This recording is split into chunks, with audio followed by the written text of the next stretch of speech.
Ok, ahora sí. Primera de Pedro capítulo 1, versículo 3 al 9.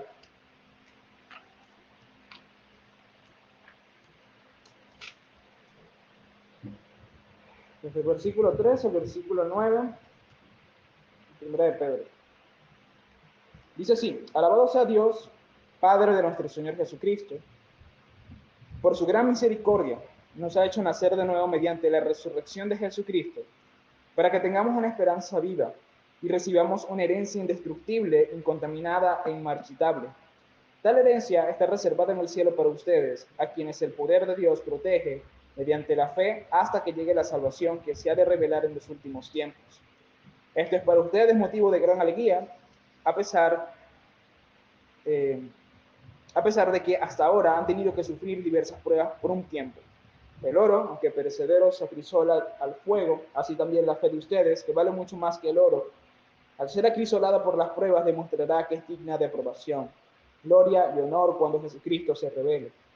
Ustedes lo aman a pesar de no haberlo visto, y aunque no lo ven ahora, creen en Él y se alegran con un gozo indescriptible y glorioso, pues están obteniendo la meta de su fe, que es su salvación. Muy bien, vamos a ir a Lucas. Vamos a unir el texto del leccionario con el texto de la predicación. Básicamente, vamos a leer Lucas 24 completo.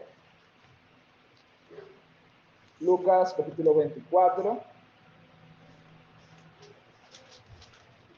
El texto del leccionario es desde el versículo 1 al 35 y el texto de la predicación es desde el versículo 36 al 49.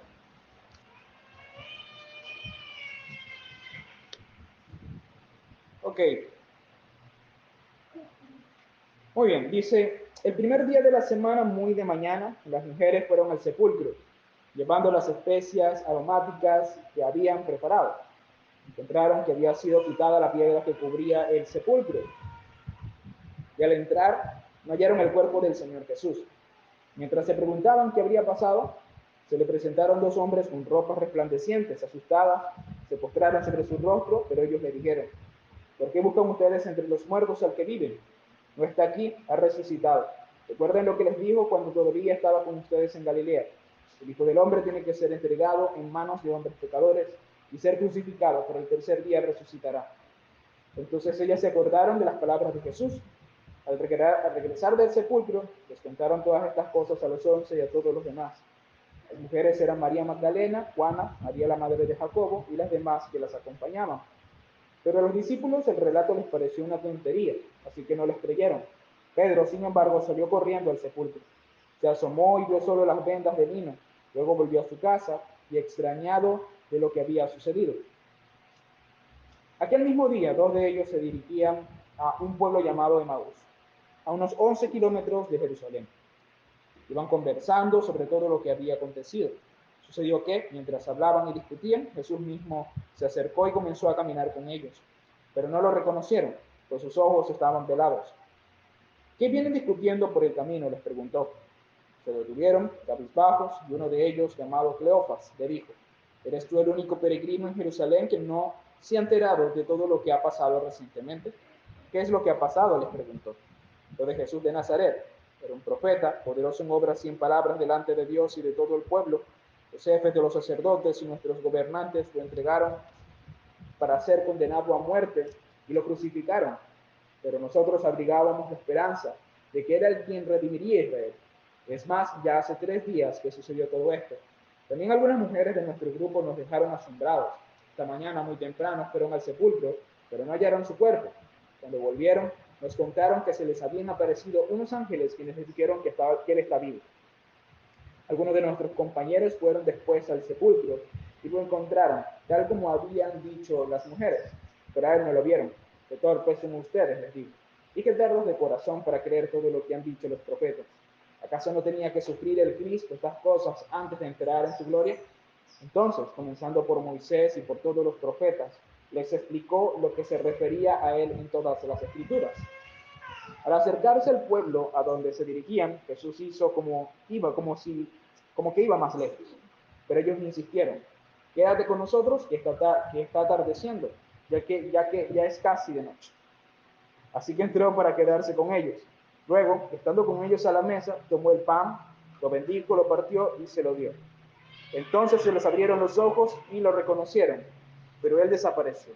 Se decían el uno al otro: ¿no ardía nuestro corazón mientras conversaba con nosotros en el camino y nos explicaba las Escrituras? Al instante se pusieron en camino y regresaron a Jerusalén. Allí encontraron a los 11 y a los que estaban reunidos con ellos. Es cierto, decían, el Señor ha resucitado y se le ha aparecido a Simón. Los dos, por su parte, contaron lo que les había sucedido en el camino y cómo habían reconocido a Jesús cuando partía el pan. Todavía estaban ellos hablando acerca de esto, cuando Jesús mismo se puso en medio de ellos y les dijo: paz a ustedes. Aterrorizados, creyeron que veían un espíritu. ¿Por qué se asustan tanto?, les preguntó. ¿Por qué les vienen dudas? Miren mis manos y mis pies, soy yo mismo. Tóquenme y vean. Un espíritu no tiene carne ni huesos, como ven que los tengo yo. Dicho esto, les mostró las manos y los pies. Como ellos no acababan de creerlo, a causa de la alegría y el asombro, les preguntó: ¿tienen aquí algo de comer? Le dieron un pedazo de pescado asado, así que lo tomó y se lo comió delante de ellos. Luego les dijo: cuando todavía estaba yo con ustedes, les decía que tenía que cumplirse todo lo que está escrito acerca de mí en la ley de Moisés, en los profetas y en los salmos. Entonces les abrió el entendimiento para que comprendieran las Escrituras. Esto es lo que está escrito, les explicó, que Cristo padecerá y resucitará al tercer día, y en su nombre se predicarán el arrepentimiento y el perdón de pecados a todas las naciones, comenzando por Jerusalén. Ustedes son testigos de estas cosas. Ahora voy a enviarles lo que ha prometido mi Padre, pero ustedes quédense en la ciudad hasta que sean revestidos del poder del alto. Amén. Vamos a orar, hermanos. Señor y Dios, gracias, Señor, te damos por tu palabra. Es un privilegio poder leerla, como también escucharla por medio de la predicación. Pero nosotros reconocemos, Señor, que si tú no haces esto que tú hiciste con los discípulos de Emaús y con el resto de los 12, ciertamente no podremos comprender tu palabra. Si tú no abres nuestro entendimiento, si tú no expones la Escritura a nuestros corazones, Señor, realmente no la podremos comprender y nuestros corazones no van a arder, Señor, como ardieron los corazones de los discípulos. Si bien podemos aprender, si bien podemos entender algunas cosas, ese entendimiento que solamente da tu Espíritu Santo ocurre, Señor, por tu intervención. Por eso te pedimos, Dios, que en este momento tú nos ayudes a comprender tu palabra, que nos des sabiduría, Señor, que nos des claridad, que nos des iluminación, que nos des revelación, Señor, en el sentido, Dios, de entender a cabalidad lo que tu palabra expresa para nosotros. Te pido, Dios, que tú nos ayudes, Señor, que ayudes a cada uno de los presentes a escuchar con atención y con reverencia tu palabra predicada, que ayudes, Señor, al predicador a exponer con claridad, con reverencia, con pasión y con seriedad, Señor, tu palabra, que la aplique a las necesidades y los corazones de la iglesia. Te pido, Señor, en general por cada uno de nosotros, que tu bendición sea sobre nuestras vidas, que tu Espíritu Santo repose sobre cada uno de nosotros y que seamos transformados por el poder de tu palabra. Te lo pedimos en el nombre de Cristo Jesús, nuestro Señor y Redentor. Amén.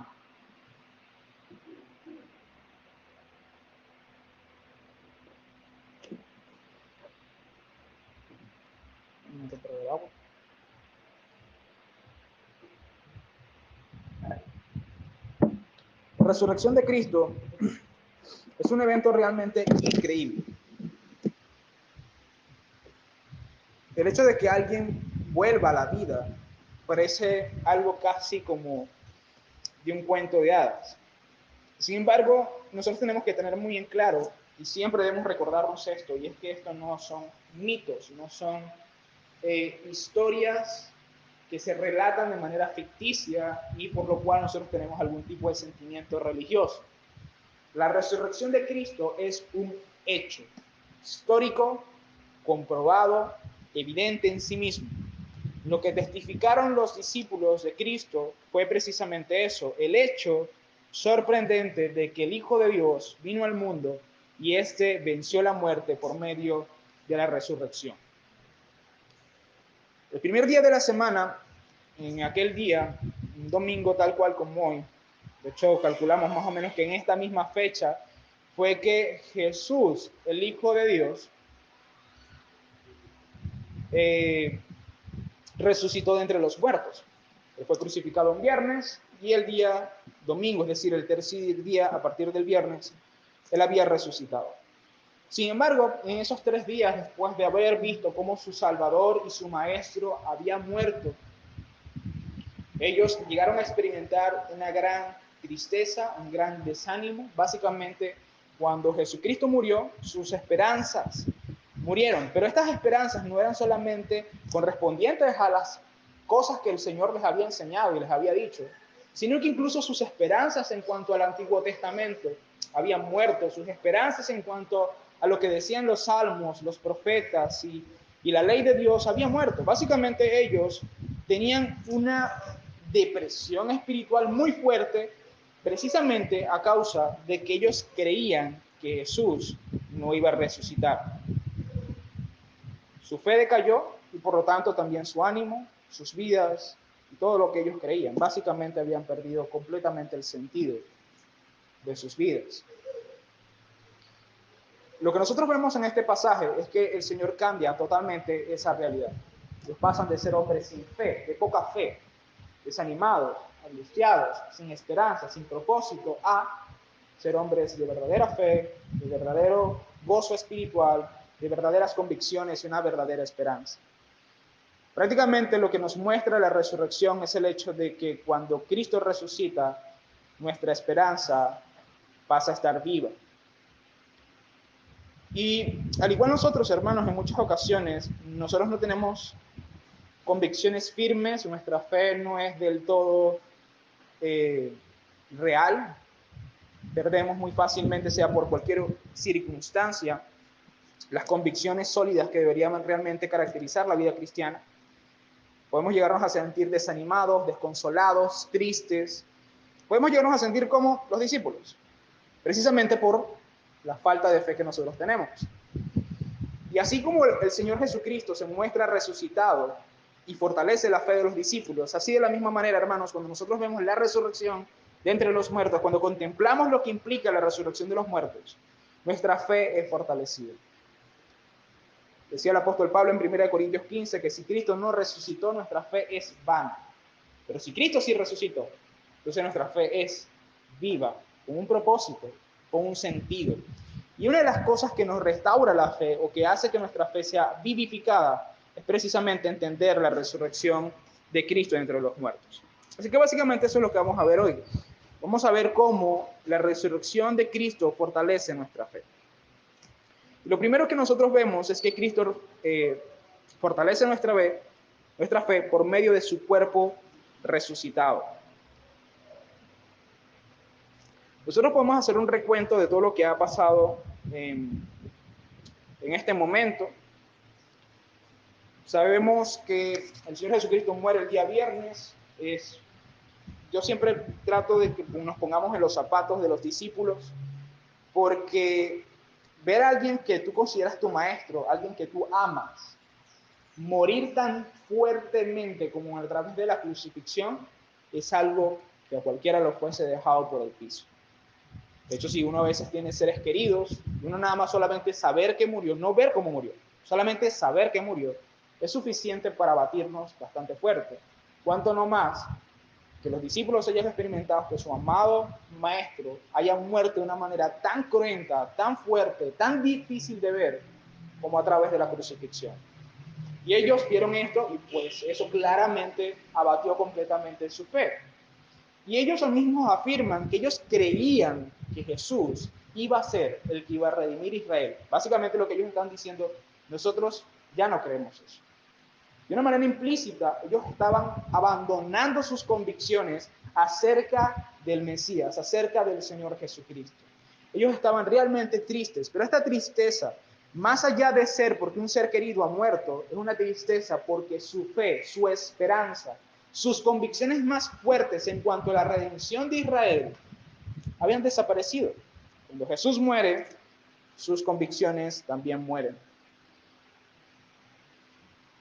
Y es aquí, hermanos, donde aparecen las evidencias de la resurrección. Lucas nos narra que algunas mujeres fueron a visitar la tumba de Jesús.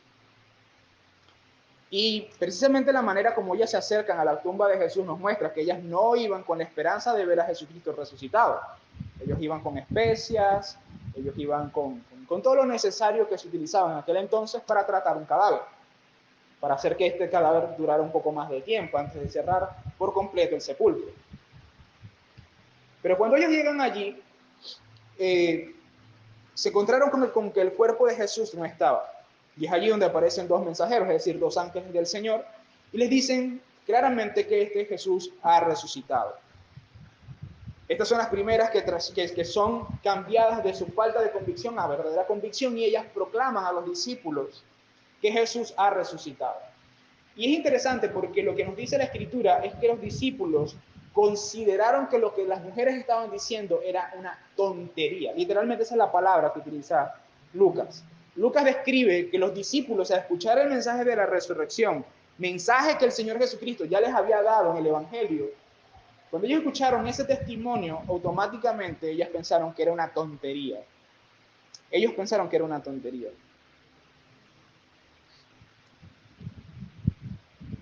Y es allí donde Pedro va corriendo hacia allá, ve que Jesús no está y se queda pensativo. Y es allí donde vemos que empieza la historia de los discípulos de Emaús. El Señor, de una forma velada, como en muchas ocasiones ocurre, empieza a hablar con los discípulos que van caminando por la orilla de la playa, al parecer. Y el Señor Jesucristo, velado, empieza a decir: ¿por qué están tan apesumbrados? ¿Qué es lo que sucede? ¿Qué están hablando? Dice: ¿acaso tú eres el único peregrino que no se ha enterado de todo lo que ha sucedido? Jesús de Nazaret, un hombre autorizado por Dios, con poder y con palabra, ha muerto. Ya te ha pasado 3 días de esto, y nosotros pensábamos que este iba a ser el que iba a redimir a Israel. El Señor les da un regaño, le dice: cuán tardos y duros de corazón para querer todas las cosas que los profetas y la ley habían dicho en cuanto al Señor Jesucristo. Y él empezó a abrirles las escrituras y decirles que era necesario que, según la palabra de Dios, el Cristo muriera y resucitara. Finalmente, cuando ellos llegan al final del camino, Jesús hace como que va a ir hacia otro lugar. Ellos le invitan a quedarse en casa, puesto que ya que iba a atardecer. Y entonces ellos entran a la casa, y con ellos al Señor Jesucristo. Ellos hasta ese momento no se habían dado cuenta, hasta el momento que él toma el pan, bendice el pan, lo parte, y ahí se dan cuenta que es Jesús. En ese mismo momento Jesús desaparece. Y ellos se quedan asombrados por lo sucedido. Y ahí es donde ellos se hacen una pregunta: ¿no ardían nuestros corazones cuando nos abría o nos explicaba las Escrituras? Este era el Señor resucitado. En esa misma noche los discípulos compartieron lo que había sucedido con otros discípulos, y ellos les contaron cómo habían reconocido a Jesús al partir el pan. Y lo interesante es que mientras estos aún hablaban, se les apareció Jesús diciéndoles nuevamente: paz a ustedes. Lucas nos narra que la reacción de los discípulos al decirnos eso es que ellos estuvieron aterrorizados, creyendo que veían a un espíritu. Fíjense lo siguiente: ellos habían escuchado el testimonio de las Marías, de las mujeres. Ellos habían escuchado el testimonio de los discípulos de Emaús, y ahora en ese mismo momento Jesús se les aparece, y su reacción no es creer, sino pensar que es un fantasma, y ellos se llenan de un profundo temor. La incredulidad estaba tan firmemente cimentada en ellos que ellos, cuando ven al Señor Jesucristo, automáticamente piensan lo peor, se llenan de un gran terror, de un gran miedo. Y me gusta mucho imaginarme esta escena, porque realmente la Escritura dice que ellos tenían temor de los fariseos, y ellos tenían las puertas cerradas y tenían solamente algunas lámparas de aceite. Estaban hablando del Señor Jesucristo y de repente aparece el Señor Jesucristo. Entonces es muy difícil no asustarte, pero claramente ellos no esperaban verlo. Ellos esperaban realmente, no sé, cualquier otra cosa. Ellos parecieran más bien pensar en cosas, por cierto, cosas que normalmente los judíos no creen en fantasmas. Prefieren pensar en eso. Y es allí donde el Señor Jesucristo le pregunta, ¿por qué se asustan tanto? ¿Por qué les vienen dudas? Y es aquí donde el Señor empieza a tratar con su incredulidad. El Señor empieza a tratar con su falta de fe. La Reina Valera traduce mejor esta pregunta, esta última pregunta, cuando dice, ¿por qué están turbados? Transmite la idea de que el corazón de ellos estaba perturbado por muchos pensamientos, por muchas ideas. Transmite la idea de turbulencias de agua. Y la segunda pregunta es ¿por qué les vienen dudas? Aquí vemos, hermanos, que realmente lo que trata de enseñar Lucas en todo este pasaje es realmente el tema de la fe, de las convicciones, de las dudas y cómo éstas se relacionan directamente con el miedo, con la tristeza, con el desánimo y con todas las cosas que ellos estaban experimentando en ese momento. Todo este recuento, hermanos, que espero no les haya parecido tan largo, es para que nosotros veamos claramente que esto es lo que nos está tratando de mostrar el texto. Que nosotros veamos claramente que realmente lo que ellos estaban experimentando, lo que ellos estaban sufriendo en sus corazones, era una condición por no creer y no entender al Cristo resucitado. Y eso es realmente lo que sucede en el corazón de todo creyente. Nosotros vemos este complejo de emociones en los discípulos desde el inicio del capítulo, pero también nosotros vemos este mismo complejo de emociones en otras narraciones de los evangelios. Por ejemplo, se nos dice que María en el evangelio de Juan se quedó en el sepulcro llorando. Los discípulos de Emaús se dice que estaban apesadumbrados. Los 11 estaban completamente indiferentes hasta tal punto de que cualquier noticia de que Cristo había resucitado les parecía una tontería. Lo que nos muestra claramente, hermanos, que la fe de estos hombres era una fe sumamente débil y que no creían en lo que la palabra de Dios decía. Una fe débil es igual a incredulidad y esta incredulidad genera todo este tipo de emociones. Lo interesante, hermanos, es cómo el Señor Jesucristo trata con la fe de los discípulos. La pregunta es cómo el Señor Jesucristo en este texto pasa a tratar con la debilidad de la fe de estos discípulos. Nosotros vemos que Él utiliza las Escrituras, pero muy particularmente lo hace a través de su cuerpo resucitado. El Señor Jesucristo no se ocultó o simplemente se manifestó a ellos y ya, sino que cuando se presentó delante de ellos, cuando Él estaba en medio de los discípulos, no simplemente se quedó allí, sino que dice, vean, palpen, miren las evidencias de mi resurrección, no sean incrédulos, crean. Básicamente en ese momento, en Lucas 24, el Señor Jesús trató con ellos como lo hizo con Tomás. ¿Recuerdan a Tomás que dijo, no creeré hasta que yo meta mi mano en los huecos de sus manos? De la misma manera el Señor Jesucristo trató con ellos.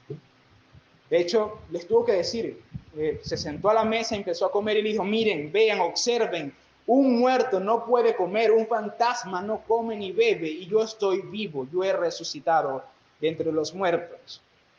Y es precisamente, hermanos, porque la resurrección, lógica y teológicamente, no puede estar separada de la muerte del Salvador. Básicamente lo que nos muestra la resurrección es que la muerte de Cristo fue eficaz y por lo tanto el perdón de los pecados es eficaz y la resurrección, lo que implica la resurrección, pasa a ser eficaz para nosotros. Y esto es, hermanos, porque el Evangelio de Dios está intrínsecamente relacionado con la resurrección y la muerte de Cristo. Así nos dice 1 Corintios capítulo 15, versículo 1 al 8. Ahora, hermanos, quiero recordarles el evangelio que les prediqué, el mismo que recibieron y en el cual se mantienen firmes. Mediante este evangelio son salvos si se aferran a la palabra que les prediqué. De otro modo habrán creído en vano. Ahora, ¿de qué trata este evangelio? Porque ante todo les transmití a ustedes lo mismo que yo recibí, que Cristo murió por nuestros pecados según las Escrituras, que fue sepultado, que resucitó al tercer día según las Escrituras, y que apareció a Cefas y luego a los 12. Después se apareció a más de 500 hermanos a la vez, la mayoría de los cuales vive todavía, aunque algunos han muerto. Luego se apareció a Jacobo, más tarde a los apóstoles, y por último, más tarde a todos los apóstoles, y por último, como a uno nacido fuera de tiempo, es decir, como un abortivo, se me apareció también a mí. Es decir, es necesario creer en la resurrección de los muertos para poder entender el Evangelio. Si no, no es posible. Por eso es que el apóstol Pablo en 1 Corintios capítulo 15 se esfuerza tanto en demostrar que en efecto Jesús sí resucitó. Y cuando ellos se dieron cuenta de eso, hermanos, nos dice el versículo 41, que ellos estaban felices y asombrados de estas cosas. ¿Por qué? Porque ellos estaban tristes, desanimados, angustiados, abatidos completamente, porque pensaban que Jesús había muerto. Pero ahora ellos contemplan la resurrección, entienden la resurrección, ven que Cristo ciertamente sí resucitó, que venció la muerte, que la tumba no pudo contra él. Automáticamente ellos se llenaron de felicidad y asombro. ¿Por qué? Porque todas las cosas que él mismo le había expuesto, que el evangelio mismo se había cumplido en ellos, que ciertamente Cristo había resucitado, hermanos, porque si Cristo ciertamente resucitó, entonces ciertamente el perdón de pecados es absolutamente cierto para nosotros.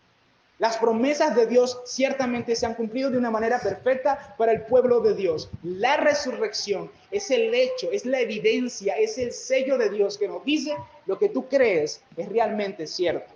Por eso, hermanos, cuando nosotros vemos que Cristo ciertamente ha resucitado, nosotros no podemos presentarnos delante de Dios con una fe débil, ambigua, débil, desamparada. No, hermanos. Nosotros creemos en un Salvador que venció la muerte y resucitó de entre los muertos. Que todas las promesas de Dios ciertamente se han cumplido y es así. Y es por medio de esta realidad, hermanos, esta realidad trascendental e histórica, que se mantiene y se fortalece la fe de la iglesia por los siglos de los siglos.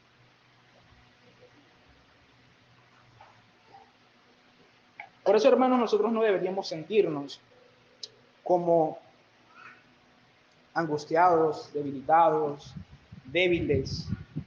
Nosotros creemos en un Salvador poderoso. Yo siempre he creído, hermano, que una de las cosas que demuestra nuestra falta de fe es la manera como nosotros nos sentimos.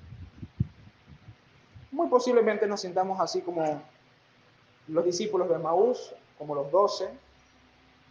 Podemos llegar a experimentar tristeza.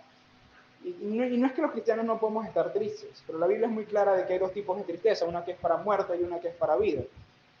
La tristeza que es producida por Dios, que es para arrepentimiento y para buscar al Señor, esa fe,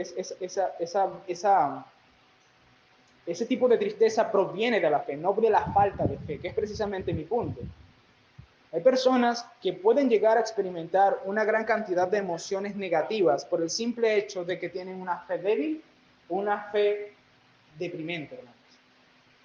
Porque creen que Dios no puede transformar sus pecados, que Dios no puede transformar sus vidas, que Dios no puede obrar con poder para su favor, que no creen que realmente el Señor pueda hacer algo en medio de nosotros. Pero es allí donde nosotros debemos ir nuevamente a los hechos de la redención. Es allí donde nosotros tenemos que ir a ver al Cristo resucitado. Porque ¿qué problema más grande existe, hermanos, que alguien haya muerto? ¿Cómo tú solucionas eso? ¿Cómo tú solucionas el hecho de que alguien ha muerto? Es imposible, a no ser que Dios lo haga. Y ese es el Dios en el cual nosotros creemos. Y ese es el Dios en el cual nosotros depositamos nuestra fe.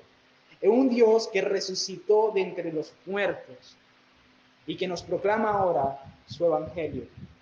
Y hermanos, la calidad de nuestra fe en este sentido afecta directamente a nuestra vida. Dice el apóstol Pablo que por fe vivirá el justo. Eso significa que nosotros nos embarcamos en esta vida, vivimos en esta vida conforme a la calidad de nuestra fe. Muchas veces, hermanos, nuestra fe es débil y ambigua por el simple hecho de que no entendemos el hecho de que el Señor Jesucristo ha resucitado, el poder que eso implica y las condiciones en las cuales nos dirige. Hermanos, nosotros no deberíamos conducirnos como pensando que nuestro Señor y Salvador estuviera muerto. No deberíamos ser como los discípulos antes de encontrarse con el Salvador. Más bien deberíamos ser como ellos después de encontrarse con el Salvador. Estar felices y llenarnos de asombro porque nuestro Salvador no está en la tumba. Él ha resucitado y está sentado a la diestra del Padre. Y eso nos da a nosotros una completa y entera seguridad. Pero más allá, hermanos, de nosotros ver el hecho de que el Señor Jesucristo resucita y muestra su poder para con los discípulos, La resurrección nos fortalece la fe al mostrarnos que por medio de esto Dios cumple perfectamente las escrituras. Y de hecho, Lucas se centra de una forma muy especial en este hecho. Nosotros vemos constantemente de que antes de mostrar la resurrección, cuando Jesús parecía un extraño, lo que se dedicó a hacer ese extraño fue explicarle las escrituras. Y esto se contempla, hermanos, de una manera resumida en el versículo 44, cuando Jesús ya se revela completamente como el Cristo resucitado. Dice el versículo 44, cuando todavía estaba con ustedes, les decía que tenía que cumplirse todo lo que está escrito acerca de mí en la ley de Moisés, en los profetas y en los salmos. Y esta parte, hermanos, ya Lucas ha hablado muchas veces de este tema en el capítulo 24, pero particularmente este versículo es muy importante. ¿Por qué? Porque los judíos dividían todo el Antiguo Testamento en la ley, los profetas y los salmos. Lo que nos está diciendo este texto aquí es que Jesús les había dicho a ellos que era necesario que se cumpliera todo lo que el Antiguo Testamento estaba diciendo acerca de él. Y la cereza de pastel, es decir, el cumplimiento final, el sello final de lo que Cristo había hablado en cuanto al Antiguo Testamento, era el hecho de que él había resucitado. ¿Qué es lo que nos está diciendo esto, hermanos? Que la resurrección nos dice algo cierto y ciertísimo, y es el hecho de que Dios ha cumplido perfectamente todas las profecías y cumplimientos y esperanzas de Israel en la persona de Cristo Jesús. Por eso la resurrección fortalece nuestra fe como ninguna otra cosa lo hace. Es precisamente por esto, hermanos, que la resurrección es el sello de nuestra fe, porque nos dice que toda la palabra de Dios es cierta, nos da la seguridad de que las promesas de Dios, de que la palabra de Dios, de que cada una de las profecías son ciertas para nosotros, y es en ella donde nosotros nos sostenemos.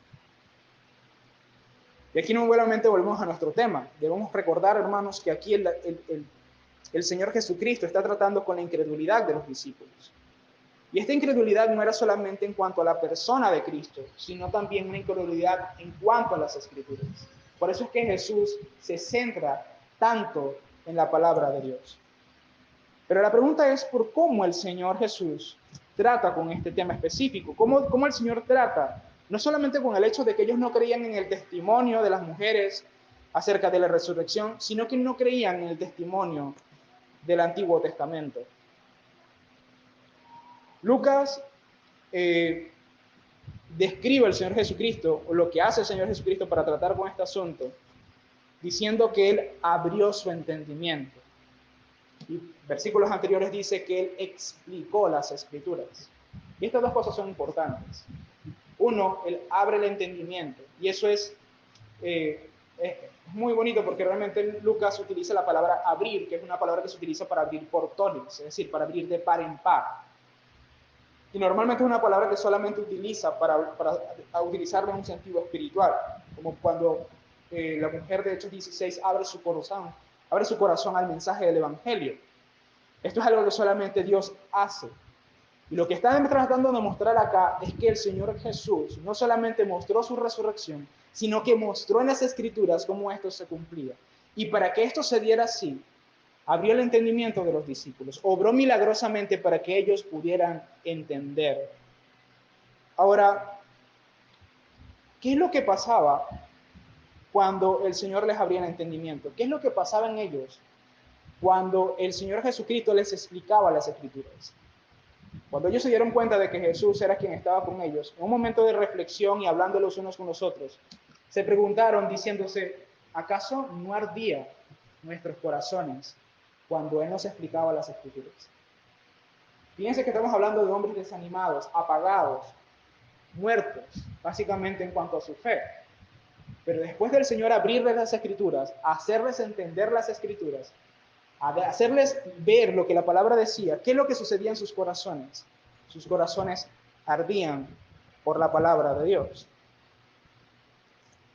Y estos hombres pasaron de ser torpes y tardos para creer lo que habían dicho los profetas a ser ahora personas que comprendían la palabra de Dios.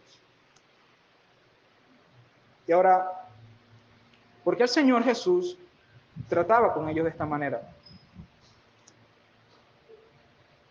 La realidad, hermanos, es que el Señor trataba de esta manera con ellos, no solamente por la condición en la cual ellos se encontraban en ese momento, no solamente por la manera como ellos se encontraban antes, sino también porque en ese mismo pasaje el Señor tiene en vista la predicación del Evangelio.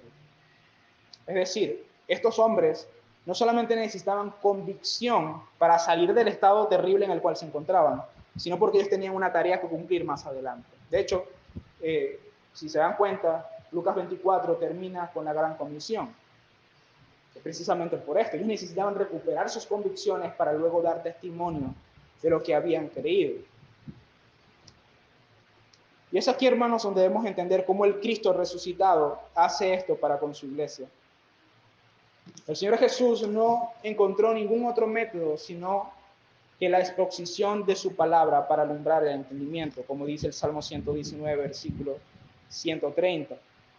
Él les explicó las Escrituras para así hacer arder sus corazones. Él les confirmó las promesas del Antiguo Testamento después de su resurrección.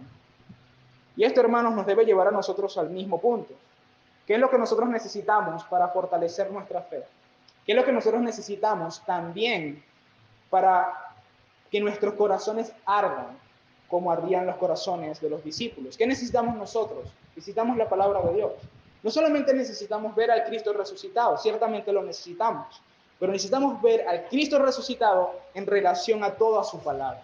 Necesitamos comprender las Escrituras. Sin las Escrituras, nuestros corazones no van a arder.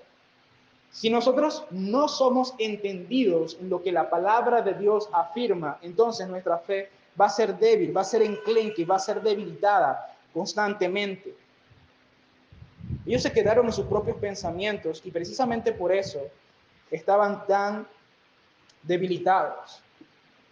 Y aquí, hermanos, yo quisiera tomar un par de aplicaciones. Y es precisamente lo que nos muestra el texto. Y es el hecho, hermanos, de que para que nuestra fe sea fortalecida, nosotros necesitamos que la Escritura se nos sea explicada. Y esto es precisamente lo que habla la exposición de las Escrituras, lo que estamos haciendo en este momento. Nosotros necesitamos que Cristo utilice a otras personas, sea el pastor, sea el maestro que se para después en la escuela bíblica, sea nuestros hermanos cuando tenemos conversaciones nutridas por la palabra de Dios, que Él explique las Escrituras, que Él abra las Escrituras, que la exposición de su palabra sea puesta en alto para que así nuestra fe sea fortalecida. Porque nuestra fe, hermano, no está basada en ideas nuestras. Nuestra fe está basada en este libro. Y este libro muchas veces no es fácil de entender. Es realmente claro, pero requerimos, hermanos, de que este libro sea expuesto con claridad. ¿Y qué significa eso, hermanos? ¿Qué implica eso para nosotros? Nosotros deberíamos aprender a orar para que cada vez que la palabra de Dios se exponga, nuevamente, sea en la predicación, sea en las escuelas bíblicas, o sea en las conversaciones que tenemos, enseñándonos los unos a los otros, la palabra de Dios alumbre nuestro entendimiento. Y esto es algo que a mí me parece muy interesante. ¿Sabe? El apóstol Pablo solamente habla 2 veces del sustento ministerial. Dice que el obrero es digno de su salario y quien predique el evangelio vive del evangelio. Lo dice solamente 2 veces, 1 Corintios 9 y 1 Timoteo capítulo 6. Pero cuando habla de la oración por el ministerio, lo hace en cada una de sus epístolas. Cada una de sus epístolas, él pide oración por sí mismo o por otros ministros para que la palabra de Dios sea expuesta con claridad y que las personas se conviertan y entiendan debidamente la palabra del Señor. ¿Por qué, hermanos? Esto me lleva a mi segundo punto, y es porque solamente Dios puede abrir el entendimiento de las personas. Y esto es algo que a mí, después de estudiar 4 años de teología, me sigue sorprendiendo. Y es quien abre el entendimiento es Dios. Esto nos debe hacer ver 2 cosas. Primero, que nadie es suficientemente indocto o falto de entendimiento para no comprender las Escrituras. Como también aquellos que son muy inteligentes, que son muy genios, tienen que entender que si no tienen la ayuda del Espíritu Santo y la obra de Dios en medio de ellos, realmente no van a entender las Escrituras, al menos como el Cristo resucitado requiere de nosotros. Porque tú puedes ser muy buen teólogo y entender todas las variantes y todas esas cosas, y al final de tu estudio tener tu corazón frío, y no tener un corazón que arde por el Señor como lo experimentaron los discípulos. Nosotros necesitamos la oración por ese motivo, pero necesitamos la oración para entender las Escrituras, que las Escrituras sean claras para nosotros. Y esto es precisamente lo que Cristo resucitado nos muestra, hermanos, la necesidad que nosotros tenemos de comprender su obra expiatoria y su resurrección a la luz de la palabra de Dios. Así que, hermano, si tú tienes una vida desanimada, vives padeciendo por tu falta de fe, si tú vives de una manera angustiada, deprimida, desanimada, y sabes que es por falta de fe, mira a Cristo resucitado. Mira que Cristo resucitó entre los muertos. Mira que Él venció la muerte, que todas las promesas de Cristo, de Dios en el Antiguo Testamento, fueron cumplidas en su muerte, resurrección y ascensión. Es un hecho. Dios es fiel y Dios es poderoso para cumplir su palabra. Entonces tu fe no debería ser débil, tu fe no debería ser desanimada. Solamente ese hecho debería darte ánimo, fortaleza, poder para vivir la vida cristiana. Pero si también tu fe es débil porque realmente no entiendes ni te dedicas a las Escrituras, arrepiéntete de tu pecado, vuelve a Dios y pídele que Él te abra la palabra. Pídele a Dios que Él te abra el entendimiento, que Él haga arder tu corazón a través de la comprensión de las Escrituras, como lo experimentaron los discípulos. Y allí, en ese corazón que arde, empezará un avivamiento. ¿Por qué? Porque tienes una fe que realmente cree en las Escrituras y en el Cristo resucitado. Querido hermano, no te permitas estar desanimado, no te permitas estar decaído, no te permitas estar muerto en cuanto a tu fe, como que si tu Salvador estuviera muerto. Vive para la gloria de Dios. Amados hermanos, tenemos muchos síntomas día a día, yo sé que es así, que indican lo urgente de nuestra necesidad de ser fortalecidos en nuestra fe. Y realmente nosotros necesitamos que Cristo fortalezca nuestra fe. Pero solamente podemos hacerlo, hermanos, poniendo nuevamente nuestra mirada en Él y volviendo a la palabra de Dios. Solamente lo podemos hacer confiando en las promesas de Él y confiando en su palabra. Pero lo mejor de todo, hermanos, es que esto realmente no depende de nosotros. Porque así como los discípulos no buscaron fortalecer su fe, sino que el Señor fue a su encuentro, los pastoreó y obró con ellos. De la misma manera, hermanos, nosotros podemos estar confiados de que el Señor vendrá a nuestro encuentro, fortalecerá nuestra fe y tratará con nuestra alma. La Escritura es clara, Él terminará la obra que comenzó en nosotros. Y eso es realmente lo que nos da una verdadera convicción en el Señor. Vamos a orar, hermanos. Amado Cristo y Señor y Redentor, gracias, Padre, te doy por tu gracia y tu misericordia. Señor, yo te pido que tú nos des fortaleza en cuanto a nuestras convicciones, en cuanto a lo que creemos en tu palabra, Dios. Yo te pido, Señor, que tú hagas arder nuestros corazones, como lo hiciste en el camino de Emaús para con tus discípulos. Te pido, Señor, que tu gracia nos dé convicciones sólidas, como las que encontramos en Hebreos capítulo 11, donde muchos hombres, incluso también mujeres, Señor, hicieron cosas grandiosas por tu causa, teniendo convicción en tus promesas, Señor. De la misma manera, Señor, obra en nosotros. Obra en nosotros para no estar cabizbajos, ni desanimados, ni angustiados, sino que siempre estemos confiados en tus promesas, Señor. Siempre estemos confiados en tu poder. Que no apartemos nuestra mirada del Cristo resucitado, quien murió y venció la muerte para redimirnos completamente. Que esa convicción, Señor, dirige y conduzca nuestras vidas. Que esa convicción, Señor, nos ayude a obrar con fe, con esperanza, con propósito. Padre, te pido que tú trates con nuestros corazones. Si alguno de nosotros está deprimido, desanimado, angustiado por alguna situación de su vida, oh Señor, trata con sus corazones y dales una fe fuerte para salir de ese estado y vivir conforme a tu voluntad. Padre, te ruego también que tú conduzcas a esta iglesia con fuertes convicciones, no simplemente con razonamientos humanos, sino con una verdadera convicción, Señor, en tus palabras, en el poder de tu Espíritu Santo, en el poder de tu palabra, en el poder, Señor, de tus promesas. Y que en cada una de nuestras situaciones como iglesia, como familias, como hombres y como mujeres, Señor, que tenemos que vivir en este mundo pecador, siempre, Señor, nos fundamentemos en tu palabra. Pero al mismo tiempo, Dios, ayúdanos a ver que tú demandas de nosotros obediencia, arrepentimiento y fe. Así que, Señor, también te pedimos que tú nos des la disposición de poner de nuestra parte para buscar hacer tu voluntad, para esforzarnos, Señor, en la oración, para esforzarnos en la obediencia, para ser responsables en todos nuestros asuntos, Señor, y vivir, Señor, de una manera coherente con aquellas cosas que creemos de tu palabra. Yo te pido, Dios, que tú hagas todas estas cosas en tu iglesia. Amén.